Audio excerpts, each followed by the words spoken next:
action, let's go. 추억 건물을 찾으러. Kelas A pada IP address memiliki net ID sepanjang 8 bit dan host ID sepanjang 24 bit. Byte pertama selalu 0 hingga 127 dengan total 128 network.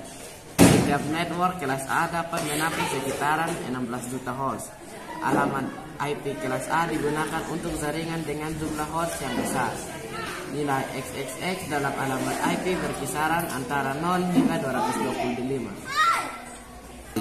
Kelas B pada IP address memiliki 2 bit pertama selalu 10.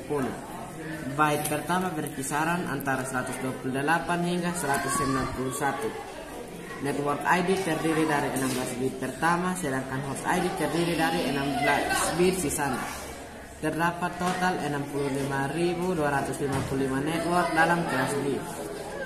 Dan setiap network dapat menampung sekitaran 65.000 host. Kelas C pada IP address memiliki 3 bit pertama selalu 110. Alamat jaringan kelas C memiliki 24 bit untuk identifikasi jaringan dan 8 bit sisanya untuk identifikasi host.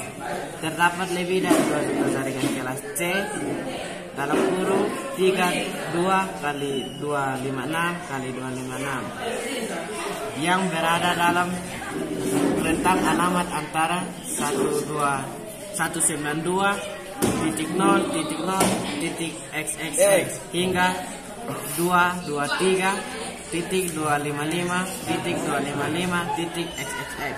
Setiap jaringan kelas C hanya mampu menampung sekitaran 256 host.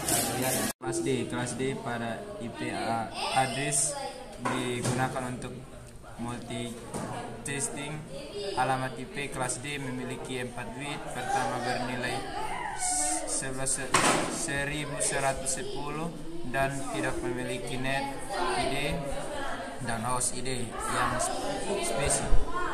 Rentang bit pertama adalah 224 sampai 247 dan bit-bit berikutnya ditentukan sesuai kebutuhan grup multi-testing.